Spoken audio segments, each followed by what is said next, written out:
pues vamos a pasar y le ofrecemos ahí una disculpa a nuestro queridísimo doctor David Cilia Olmos, que es doctor en desarrollo rural por la Universidad Autónoma Metropolitana Unidad Xochimilco y además también es ex militante y participó en la Liga Comunista 23 de septiembre, más bien sigue siendo militante, pero bueno, ex militante de la Liga Comunista 23 de septiembre. Y bueno, pues se está presentando una novela muy interesante que ya habíamos aquí compartido con todas y todos ustedes antes de la amanecer. Vamos a presentar este día, el día de hoy, a las 4 de la tarde, en el Archivo General de la Nación, esta novela.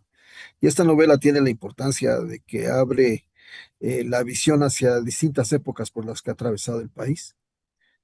Así que es importante que la gente sepa que existe y que si puede vaya a la presentación y si puede la puede leer, está mejor. Sí. También, sí, dime. No, perdón, no, sí, muchísimas gracias. Y ahorita vamos a ponerles en pantalla aquí la portada de la novela Antes del Amanecer.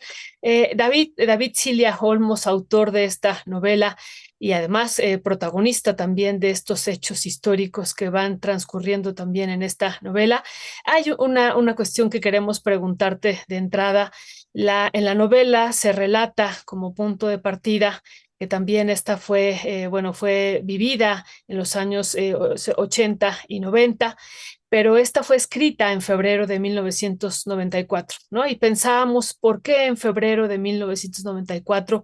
Cuando estaba el país a flor de piel con el levantamiento zapatista, tuvo que ver algo este levantamiento zapatista. Ahí estamos viendo esta portada de esta extraordinaria novela que ahorita entraremos en ella. Tuvo que ver algo este levantamiento zapatista para escribirla. Y lo otro, David, es que pues se vive en los años 80 y 90 este acontecimiento que está narrado en la novela, se escribe en el 94 y se publica hasta el año 2024. ¿Qué nos dicen estas fechas de cómo fue transcurriendo la historia para que finalmente saliera la novela?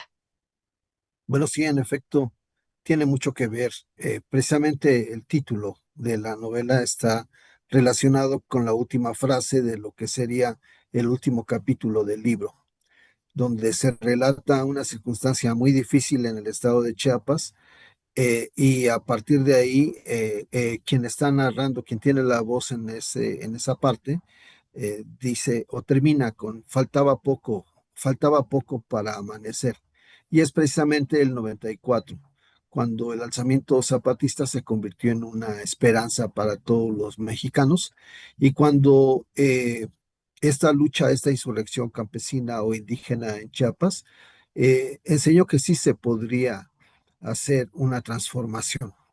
De hecho, Chiapas es un parteaguas, el levantamiento zapatista del 94 es un parteaguas, en el sentido de que, en muchos sentidos, pero particularmente uno, es que hasta ese momento toda la propaganda oficial, todos los medios de comunicación habían denostado a la guerrilla de tal manera que eran todos los males de México y sin embargo, el alzamiento zapatista puso en reconsideración esta visión que tenía la sociedad hacia la lucha armada, hacia la lucha revolucionaria y particularmente hacia los grupos que venían operando en la clandestinidad desde los 70, como es el caso del ZLN y su predecedor.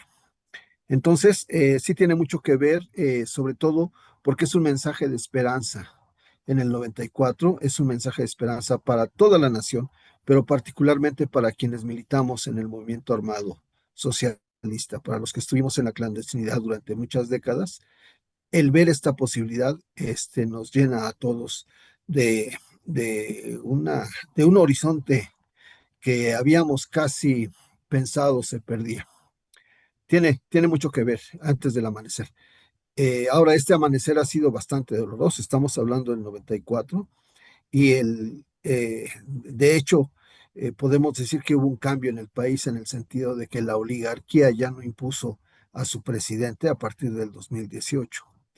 Quiero decir, los cambios han venido siendo un tanto medidos en sexenios, en décadas tal vez, y no fue posible presentar esta novela en aquel entonces, o publicarla por las condiciones obvias del 94. Por un lado, la sociedad estaba recibiendo varias sacudidas ideológicas, políticas, y pues nosotros, particularmente yo, estaba eh, en el trabajo de la defensa de los derechos de los pueblos indígenas, y no había condiciones un poco para hacer esta promoción.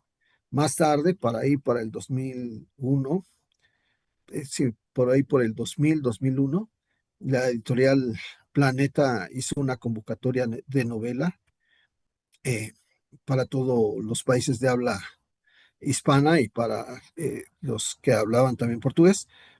Y en esta convocatoria yo participé. Y bueno, y fuimos más de 800 novelas o escritores los que participamos en esta convocatoria, pero igual el premio se declaró desierto. Cuando me pregunté qué habrá pasado, qué resultado habrá tenido este concurso, hablé con Editorial Planeta en México, y en resumen me dijeron primero me dijeron que se había declarado desierto, que no había habido ninguna novela apropiada, pero ya cuando me identifiqué por mi seudónimo, me dijeron que Editorial Planeta de Nueva York quería publicar este libro, no tanto como una novela, porque decían ellos le faltan elementos para hacer novela, pero sí como un testimonio. De ahí las cosas se complicaron, hemos tenido una vida un poco muy atareada en las actividades que hemos venido realizando, hasta que ya en esta última época, donde tenemos un poco más de estabilidad, pude, pude terminar eh, de redondearla, asimilar algunos aspectos que me recomendó Editorial Planeta respecto a cómo fuera una u otra cosa, o un testimonio o una novela, y así es como en el 2024 la presentamos.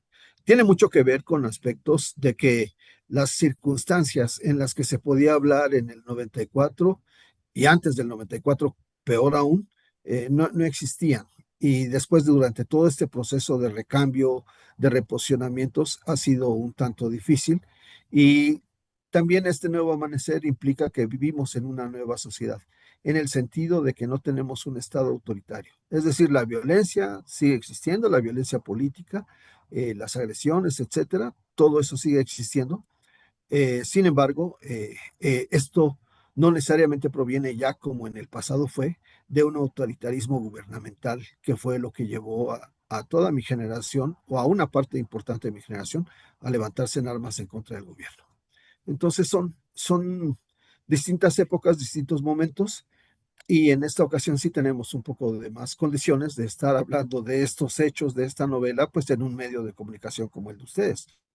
En el pasado hubiera sido mucho Imposible. más difícil. Sí, sí, así es, totalmente de acuerdo. Así es que por eso son fechas así importantes, porque el 2024, cuando se publica, pues es el ciclo, ¿no? El primer ciclo del primer gobierno de la Cuarta Transformación, ¿no? Que también es parte también aquí de esta publicación, se da en ese contexto.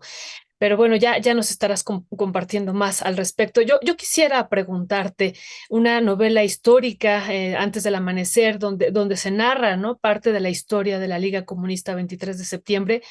En este contexto, ¿cómo podemos, David, querido David, compartirle a los jóvenes qué fue la Liga y su importancia en el proceso de transformación del país? ¿Y qué estaría diciéndoles esta novela hoy a estos jóvenes, pues que están muchos de ellos muy, muy lejanos, ¿no? De lo que fue también los años 70 de la Guerra Sucia, y cómo acercarlos a través de tu novela? Pues fíjate que este es un paso que hemos dado, porque aunque no publicamos esta novela en esas fechas, del 94 para acá, por ejemplo, sí hemos estado publicando mucho material que tiene que ver con esos autores que ahora están muertos o están desaparecidos, y que fueron quienes fundaron la Liga Comunista 20 de septiembre. Nos dedicamos durante mucho tiempo a la publicación de estos libros, y estos libros siguen vigentes en Internet. Hemos hecho un esfuerzo muy grande para poderlos editar, publicar sin recursos. y finalmente hemos logrado como esa parte. Pero esa parte de esos materiales son de mucho interés para las personas que estuvimos en el movimiento. Hubo algunos que aunque militamos en una determinada organización, no conocimos todos los documentos o si los conocimos de pasada porque andábamos, digamos, en una actividad permanente muy intensa. Podríamos ir en una situación insurreccional. Entonces, muchos de los materiales que se produjeron en aquel entonces los reproducimos y sí son de interés de las personas que estuvieron involucradas en esto o de contemporáneos que aunque no estuvieron en la guerrilla, pero sí les interesaban todos estos temas de análisis político desde el enfoque de las organizaciones político-militares. Pero el llegar a ese círculo no nos permite avanzar mucho hacia la sociedad. Por eso hemos estado ahora tratando de incursionar en la poesía, en la narrativa como la novela y el cuento, para que otros sectores que no están propiamente o no vivieron estos momentos puedan tener una idea de cómo era la vida en esos momentos, pero cómo era la vida en otros aspectos que no se publican en los medios generales o en los medios masivos de comunicación, sino cómo era en la práctica estar en un proceso insurreccional, estar en la clandestinidad, no con la búsqueda de que los compañeros se metan a la clandestinidad necesariamente, pero sí con la idea de que ellos conozcan este periodo de la historia de México que es prácticamente desconocido para todos. Si uno va a una universidad y pregunta algunos aspectos referentes al periodo de la lucha armada socialista en México, son pocos los jóvenes que tienen una mínima de información al respecto. Por eso pensamos ampliar mediante esta novela y otras novelas el conocimiento, la vivencia, para que ya los jóvenes se incorporen y también lo hemos hecho ya mediante la historieta y mediante sketch de películas que, que son parte de, que hemos tomado de estos libros, ¿no? Eh, Queremos interesar a la juventud, queremos trascender del estrecho círculo de lo que somos los que sobrevivimos o los que estuvimos en ese proceso y llegar a las nuevas generaciones que sepan que existió este periodo histórico, porque este periodo histórico es tan determinante como el periodo de la guerra de independencia o como el periodo de la guerra de la Revolución Mexicana, etcétera. Es un periodo histórico que todos los mexicanos debemos conocer, sobre todo ahora como está el mundo, es muy importante conocerlo. Y también está Aquí es Rodas, ¿no? Es otra de las novelas que tú has elaborado y que has presentado, y también en este contexto de la Guerra Sucia. David, ¿cuántos tú nos dabas hace un año aproximadamente la cifra, ¿no? De los desaparecidos, de los presos políticos en el marco de la Guerra Sucia, y también los datos nos los dabas en torno a la Liga Comunista 23 de septiembre? ¿Nos los puedes recordar? ¿Cuáles son las investigaciones y las cifras que tú tienes al respecto?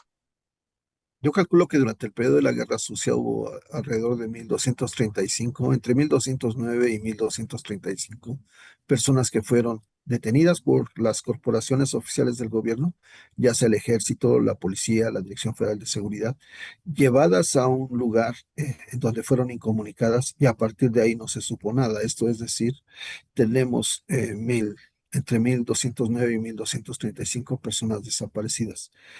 La Comisión Presidencial de la Verdad, que acaba de terminar sus funciones a partir del 1 de octubre del año pasado con el nuevo régimen, elaboró, el equipo de investigación elaboró un listado de 1,109 personas.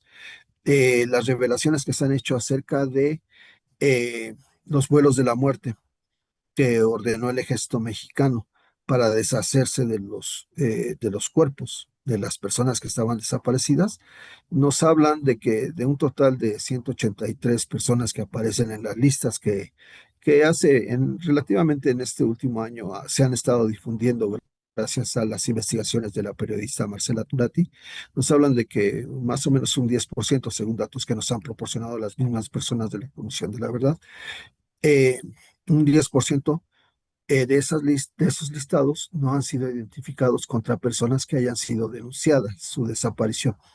Quiere decir que por lo menos de todos los datos oficiales que se reúnan, de todas las corporaciones y de todas las organizaciones de la sociedad civil, por lo menos ese 10% que no encuentra la Comisión de la Verdad o que no encontró en su momento la Comisión de la Verdad, son personas que ni siquiera fueron nunca denunciadas o que si fueron denunciadas nunca quedaron en ningún registro oficial o de la sociedad civil.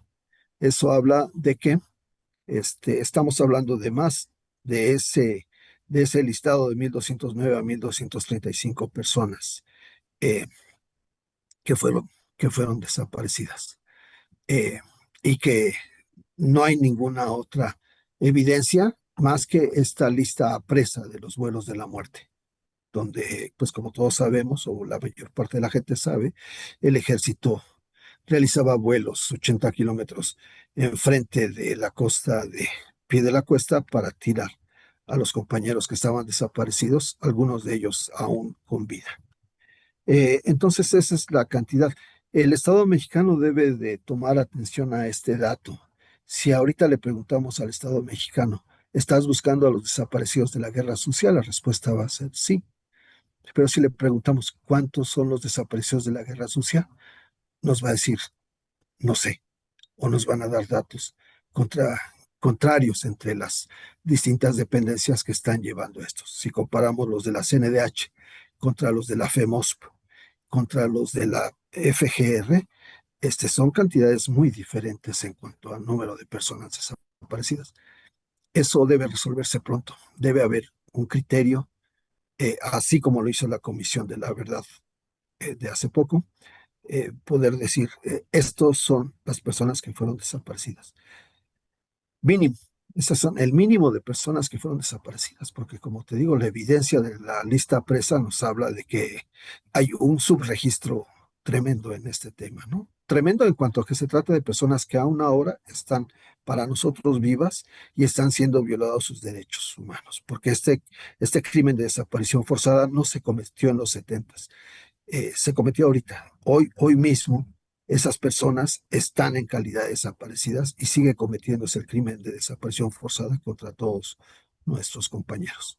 En lo que respecta a la Liga Comunista 20 de septiembre y la cantidad de desaparecidos, eh, tengo, tengo el dato aproximado a partir de lo que hemos podido investigar. Sin embargo, aún hace falta tener una tener una mayor aproximación, poder, yo mismo no tengo la cantidad exacta, he llegado a conclusiones de una conclusión de un número que podría ser el más acercado, pero sí, rebasa la cantidad de los 233 desaparecidos por lo menos. Eh, eh, o personas que estaban relacionadas con la liga, porque muchas de las personas que están desaparecidas no propiamente eran militantes de la liga, pero sí se les consideraba eh, eh, gente de la liga por el Estado, aunque fueran simplemente campesinos, como es el caso de más de 100 personas que fueron desaparecidas en la costa de Oaxaca en torno a la actividad que desarrolló la Brigada Revolucionario Emiliano Zapata, y de que hay pocos vestigios, salvo lo que relata una antropóloga francesa que hizo un trabajo en la región y que da los primeros indicios y los testimonios de, por supuesto, las personas que sobrevivieron a esa época en esa región de la costa de Oaxaca, en donde se desarrolló la Brigada Revolucionaria Emiliano Zapata, que era una brigada o una guerrilla rural de la Liga Comunista. Lo mismo que en la región de Quiriego, en el Cuadrilátero de Oro, los compañeros cuando culminó el proceso que habían iniciado, pues ellos emigraron o fueron muertos, eh, pero el ejército siguió la persecución contra los compañeros indígenas en la región y no se sabe aún cuántas personas hayan desaparecido, aunque se sabe que sí hubo poblaciones enteras que fueron atacadas por el ejército en la zona, particularmente de Sonora, de, en ese encuentro entre cuatro estados que le llamamos el Cuadrilátero de Oro.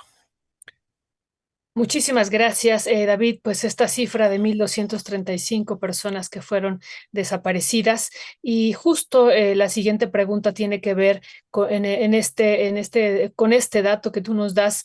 ¿Qué porcentaje de las personas, de los represores, de los autores materiales e intelectuales de estas desapariciones, pues fueron sometidos o han sido sometidos a juicio y quienes han sido condenados al respecto, David? Pues México ocupa el último lugar en materia de impunidad, o el primer lugar en materia de impunidad en estos temas de guerra sucia en toda América. Lamentablemente aquí no ha habido nadie que sea sancionado por el delito de desaparición forzada.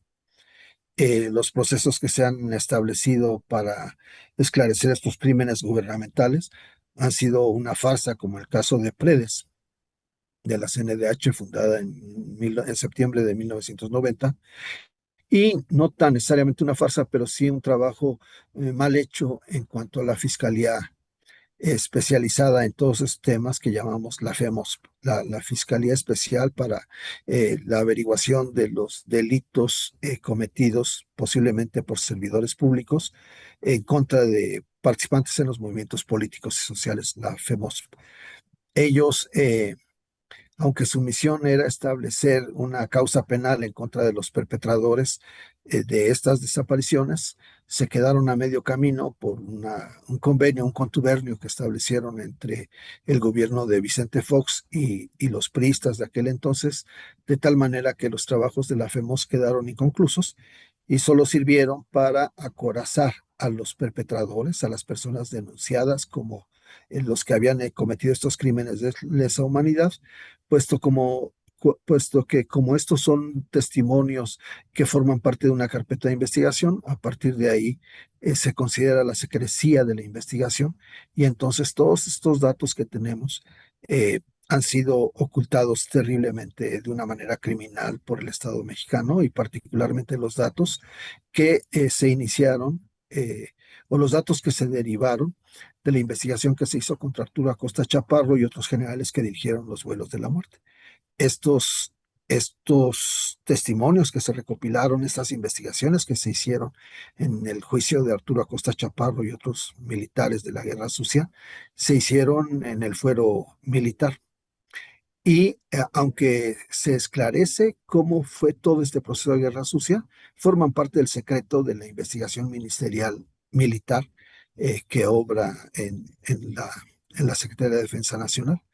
Pero ahí en esos juicios contra Costa Chaparro y los demás, que se hicieron incluso no necesariamente por temas de guerra sucia, sino se hicieron en el marco del juicio que se le estableció al general Acosta Chaparro y otros generales por su relación con por su participación dentro de los grupos del narcotráfico en México. Entonces, gran parte de estos datos de cómo fueron las cosas existen incluso en estos archivos, ya sea de la FEMOS o ya sea de la Secretaría de Defensa Nacional. Sin embargo, nadie ha sido castigado por esto. De los trabajos de la FEMOS, solamente uno llegó. Solamente la acusación contra un policía llegó, de la DFS llegó en Sinaloa.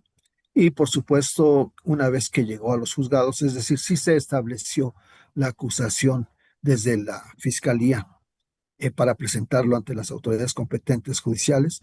Y una vez en el ámbito judicial, como todos sabíamos hasta hace relativamente poco, había una pudrición terrible en el Poder Judicial y por supuesto desestimaron este proceso en contra de el único que la FEMOS había iniciado un proceso. Y esto sucedió ya muchos años después de que había desaparecido la FEMOS. Entonces podemos decir con toda certeza de que nadie ha sido castigado por los crímenes de la guerra sucia. Nadie ha sido llevado a juicio salvo este policía en Sinaloa y ni siquiera nadie de los acusados han sido hechos comparecer ante la justicia para que den su versión, ni siquiera en calidad de testigos, salvo los casos que se presentan en el proceso que se dio contra Arturo Acosta Chaparro en el seno de la justicia militar. Pues brutal esto que nos dices, en verdad brutal, brutal las cifras, pero también brutal esta impunidad, realmente, querido David.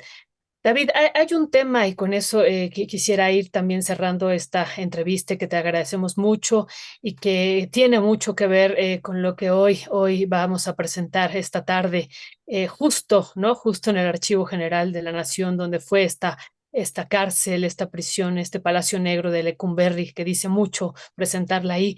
Pero hay un tema en la novela que a mí me parece muy importante, que ya te lo había comentado desde la primera vez que la leí. Confieso, es la segunda vez que la leo y ahora me gustó más que la primera vez. Me había gustado mucho la primera vez y ahora más, y le voy encontrando cada vez más cosas, pero la presencia de los pueblos indígenas en la Liga Comunista 23 de septiembre y también en otros movimientos armados y guerrilleros y las realidades que se narran también de lo que viven los pueblos indígenas también en estos territorios, en específico aquí en la Sierra Madre del Sur. ¿No? Y qué decir sobre esto, pero además de las realidades que se viven en esos territorios que algunas, querido David, pues no han cambiado a profundidad también hasta este 2025. Hace unos días regresamos de la montaña de Guerrero y justo con un relato que tú haces en la novela de un niño indígena chamula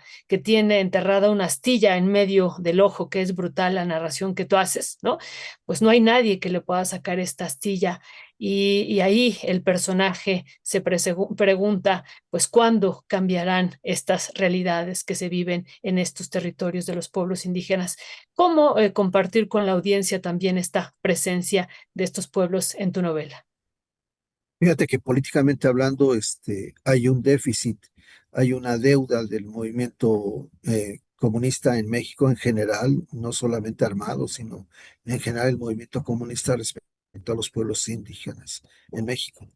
La mayoría de las organizaciones políticas y luego políticas militares que heredaron esa misma postura, buidos en una mala lectura del marxismo, hablaban de que el movimiento, o no el movimiento campesino, sino la situación campesina, era parte de situaciones que teníamos que rebasar para llegar a un capitalismo y de ahí al socialismo, como si fuera una secuencia de puntos. Entonces ahí hay un gran déficit en general de los que asumimos una posición marxista y comunista o socialista respecto a la transformación de nuestro país. Hubo una poca atención al tema indígena.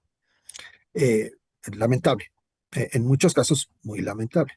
Afortunadamente, la Liga Comunista 23 de septiembre, después de los trabajos que se hicieron en el Cuadrilátero de Oro y esa experiencia que dejó el trabajo campesino, realizó algunos eh, le dio, le dio importancia, un poco más de importancia comparativa que otras organizaciones al tema indígena. Eh, por ejemplo, en Madera podemos encontrar algunos artículos que están escritos lo mismo en yaqui, en idioma yaqui o mayo, que en idioma español, traducidos en la misma publicación, y muchos volantes que se repartieron, revistas, publicidad revolucionaria que se hacía, particularmente en la región sur de, de Sonora, donde confluyen los pueblos mayo y el pueblo yaqui.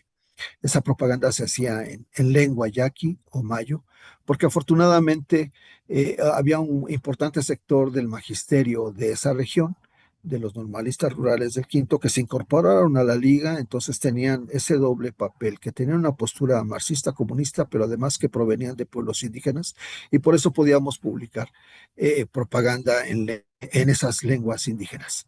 Desde mi gusto no lo suficiente, no era suficientemente claro a nivel nacional, pero hubo un avance.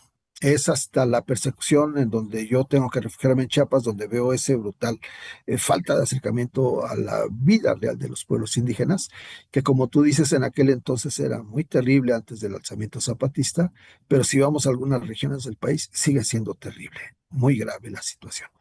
Entonces eso nos lleva a tener particularmente en mi caso, a tener una visión de todo lo que nos hace falta conocer respecto a los pueblos indígenas y cómo nos falta mucho más que ir a dejar en ellos una determinada política, posición o estrategia, cómo nos hace falta mucho ir a aprender como revolucionarios de esta situación real en que están viviendo para poder realmente, junto con ellos, hacer una transformación revolucionaria. Es, me ha tocado también en estos últimos años seguir, estar en contacto afortunadamente con algunos pueblos indígenas y la situación que viven es terrible y debe cambiar. Pues David, muchísimas gracias. Nuevamente felicidades por esta presentación del libro Antes del Amanecer. Te vemos y esperamos también a la querida audiencia hoy día en el Archivo General de la Nación a las 4 de la tarde, donde estará participando Luis Hernández Navarro, David Cilia y moderará Tania Viramontes. Así es que las y los esperamos por allá, querido David. ¿Con qué cierras? ¿Con qué te despides? Aunque además tú también vas a participar, Violeta Núñez, Sí, que me encanta, me agrada, estoy muy honrado y muy emocionado por eso. al Eh, contrario. los que quieran tener esta novela, la pueden obtener gratuitamente. La vamos a poner a partir de mañana, para que la descarguen en PDF, de la página de Guasipungo Tierra Roja, wordpress.com. Eh, buscan WordPress y pueden descargarla gratuitamente. Pues querido David, todo un honor presentarla nuevamente y en verdad me atrapó más que la primera vez. Ya estaremos compartiendo y celebrando y conmemorando también esta historia que vivimos en nuestro país también en el sentido de, pues esta es una historia de amor tejida también o en el contexto de esta guerra sucia. Pero bueno, David, ya no voy a spoilear aquí de qué trata más la novela, pero es apasionante realmente por donde se le vea. Y pues les invitamos a la presentación y a que descarguen también a partir del día de mañana en las redes sociales esta interesante y extraordinaria novela de nuestro querido David Cilia. Fuerte abrazo y nos vemos por la tarde. Gracias.